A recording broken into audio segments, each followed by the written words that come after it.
Hello everyone, I'm so happy that you are able to join me today. It's all about birthdays. Even though I make a lot of cards, I always seem to be scrambling when a birthday comes up. My New Year's resolution is to stay on top of things, so we'll see how long that lasts. But so far so good, and I'm continuing this positive trend with 5 styles of mini slimlines featuring Simon Says Stamps Fancy Cake Set. As usual, links to the products used to make these cards can be found in the description of this YouTube video or on my blog at bonniecarolee.com. And I have to mention that this set comes with a magnetic sheet for storing the dies. Awesome! So here we go with the Shadowbox flat shaker. I'm starting off with 2 panels that measure 5 1/4 inches by 6 1/4 inches.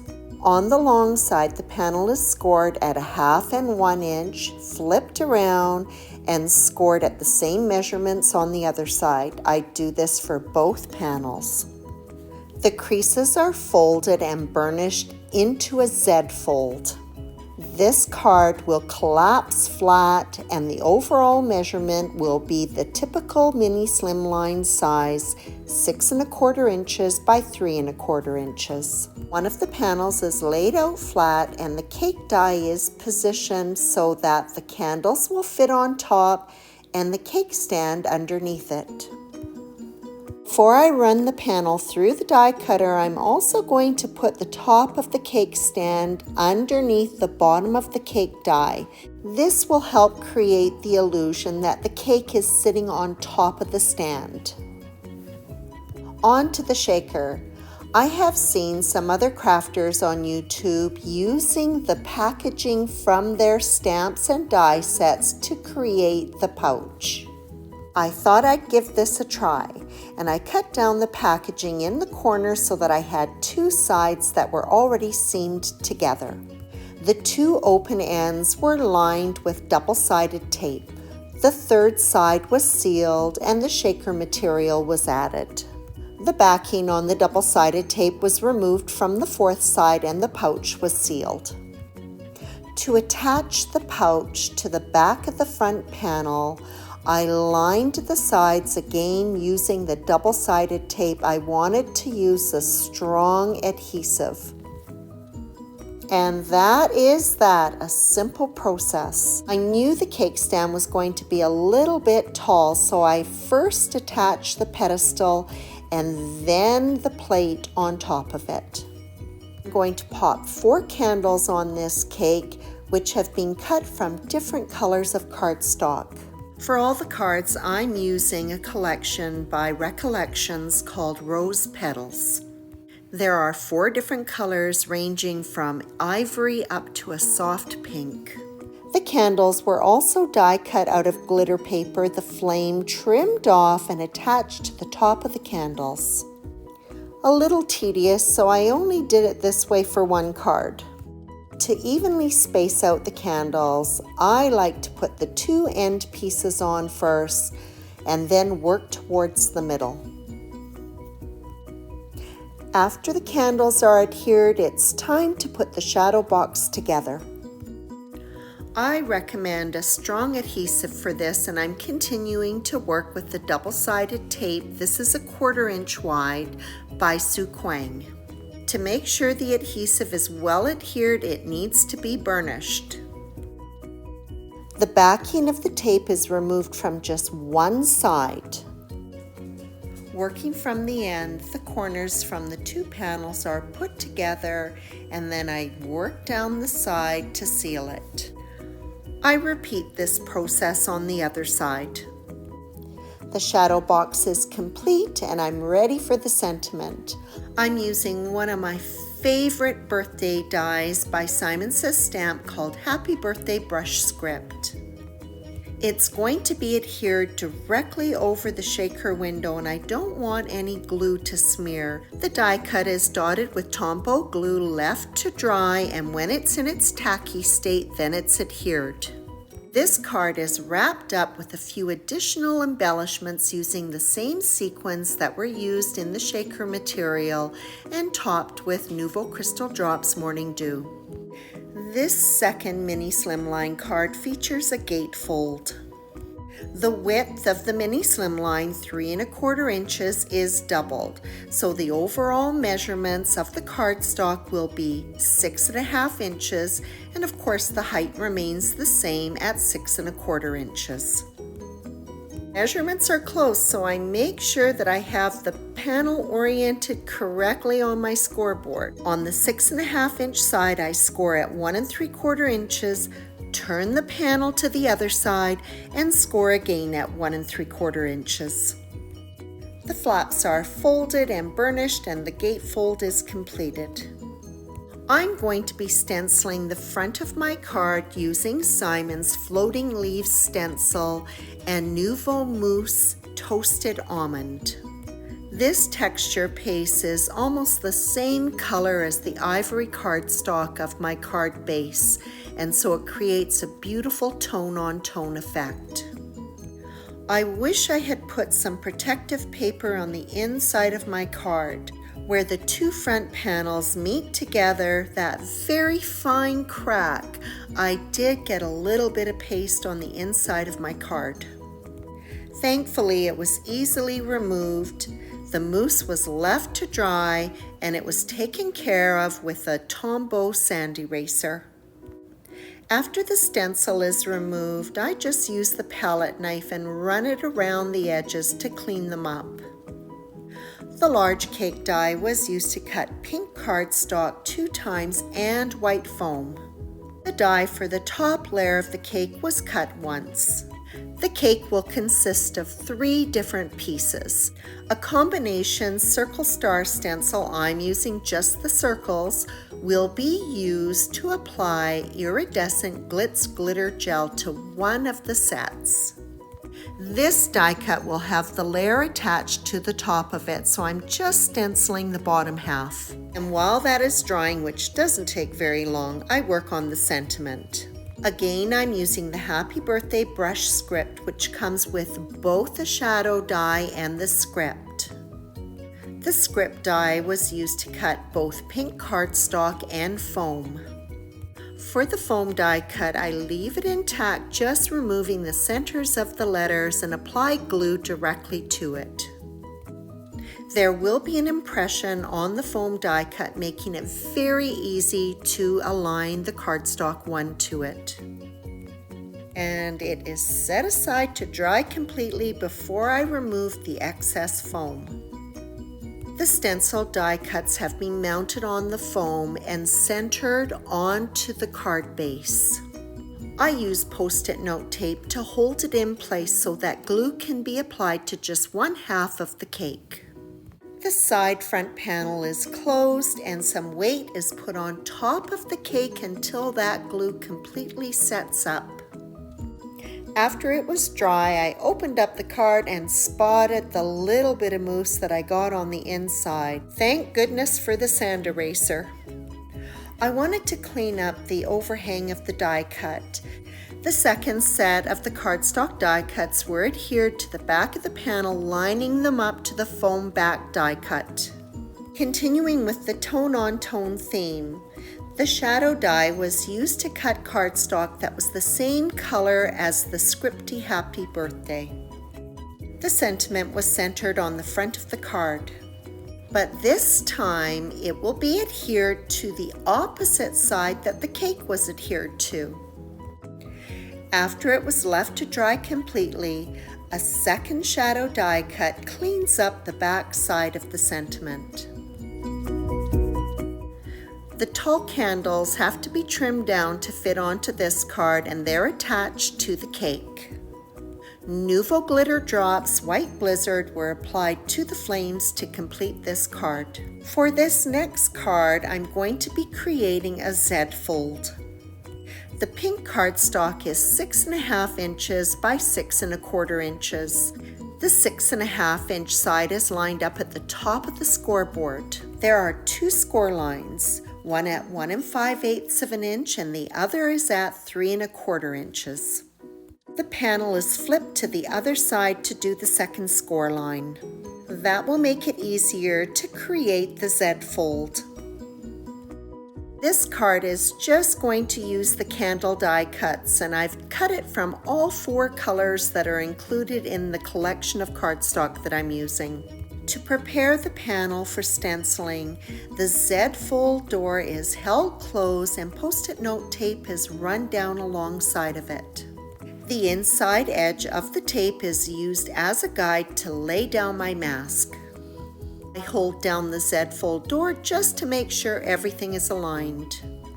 Nouveau's Russian White Krakow Mousse is applied over Simon's Fading Floral Stencil.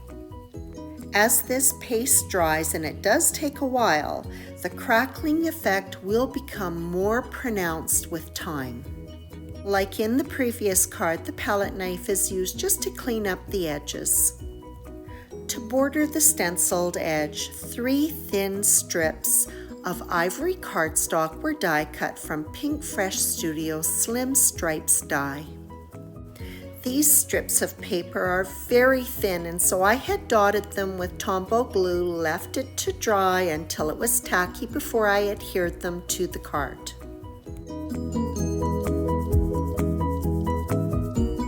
The candle die cuts were run through my Xyron sticker maker. They were then randomly applied to the inside of this panel. Some of the overhanging bits were trimmed off, and then I was ready to move on to the front of my panel. The Zed Fold was opened up flat and the inside panel was masked off with Post-it note tape. Several sentiments from Simon's Tiny Words birthday were chosen to create a background on the top of the Zed Fold. I used an acrylic block for the stamping and Distress Oxide ink Tattered Rose for a tone-on-tone effect. Simon's Chunky Happy Wafer die produces not just the lettering but an outline. I'm using just the outline for my card. It is fine, so it has been dotted with Tombow glue and left to dry until it was tacky. That also makes it repositionable so I could get it lined up properly on my panel. For those letters that have an inside outline, I first replace the letter that allows me to position the outline. For these ones, I'm just using a touch of liquid adhesive. I put it in position, and then I use my craft pick to help me remove the letter. The Zed Fold panel was mounted on a card base that measured 3 1/4 inches by 6 1/2 inches. The Zed Fold would not lie flat, so I decided to make a belly band for it. I cut a strip of ivory cardstock that was 1 inch wide and extra long so that I could trim it down afterwards. The middle third of the band was scored so that it would be about 1/8 of an inch wider than the actual card. I ended up scoring twice on either end of that middle section, leaving about 1/16 of an inch between the 2 score lines. That little bit of extra room allows the band to be slipped on and off the card easily. The band is going to be decorated with a gorgeous die by Simon, etched Magnolia Blossom, which has been die cut from the same color of cardstock as the band itself. To assemble the flower, there are a couple of die cuts that represent furled edges of 2 of the petals. I adhere those first. The 2 inner layer petal die cuts are then adhered. They are offset from the outer petals. And I finish up by using just the large flower center. The petals in the inner layer are picked up for just a little bit of dimension. The band is trimmed down and adhered together. The flower is adhered to it so that it's going to sit on the left-hand side of the card, offside, covering up the seams. The finishing touch on the 3rd card. The 4th card is a trifold. The card base is constructed from ivory cardstock that measures 9 3/4 inches by 6 1/4 inches. I score at 3 1/4 inches, turn the panel around to the other side, and score again at 3 1/4 inches. One of the score lines is folded and burnished, and I can see that I cannot fold over the second one, so I need to trim a little bit off of the one I just folded over. And that tiny strip of cardstock is the amount that was trimmed off to allow the other side to be folded over. Using Pinkfresh Studio's slim strips, I'm going to create 3 mats for each of the panels in the trifold. When I'm finished the paper piecing, I'll be using one of the dies from Simon's mini slimline rectangles to die cut each of the panels. It will be a struggle for the die to cut through 2 pieces of cardstock, so I am going to be putting my adhesive on copy paper and paper piece on top of that. Pinkfresh's Slim Stripes comes in 3 different sizes of strips. I'm going to use a different size on each of the panels. The consistency will come from the color of the cardstock. I will use all 4 colors from the Rose Petal collection, alternating them diagonally across the rectangle. This first panel with its ultra-thin strips took a bit of time to put together, but everything is relative, right? And the next 2 panels seem to go together very quickly by comparison. So I'll tell you a couple of things that make me happy about this process. First, that I decided to do only 1 panel in these thin strips, and secondly, that I did my paper piecing on the copy paper, which made it very easy to die cut. When I was working on the second panel with the medium-sized strips, I didn't bother cutting off the overhang. Instead, I put some adhesive on it, and I would use this later to die cut the sentiment from. And there is panel 2 complete. And the third panel with the largest strips seemed ridiculously fast to put together. They would be attached to my card base in the order in which they were made: small, medium, and then in the center, large. I add just a little bit more adhesive to those medium-sized strips that I saved. Happy Birthday is die cut from both the paper strips and also a plain piece of cardstock. At this point, the paper piece sentiment is simply held together by the backing of the adhesive. Cardstock die cut is adhered to the underside of the sentiment. This will keep it intact. Now the excess cardstock can be removed. The cake is pink for this card, and I'm going to emboss it using some dies. I'm using a couple of dies from Simon, Eyelet Arched Borders and Arch Stitched Borders. The dies in these sets are curved, and they're perfect for using on these cake layers. I'm using a Big Shot, and I have the platform on the second tab, followed by the cutting plate and then the embossing mat on top of that. Because the dies extend beyond the die cut, I do have a protective piece of cardstock underneath it. The impressions are very clear, giving me a good pattern so that I can use the Nouveau Dream Drops, Cloud 9, and Love Potion to decorate the cake. The cake and cake stand have been stacked on foam die cuts and adhered to the front of the card along with 3 candles. The die cut sentiment along with Simon's fresh daisies are adhered to the middle panel. For the inside panel, ivory cardstock was die cut with one of the dies from Simon's mini slimline rectangles. It was stamped with the sentiment from Simon's Inside Friendship Messages to finish up this card. The last card is just a normal mini slimline. I lost some footage here, I don't know where it goes, but anyways, this card is pretty straightforward. The background was created with die cuts from Happy Birthday brush script for a tone-on-tone effect.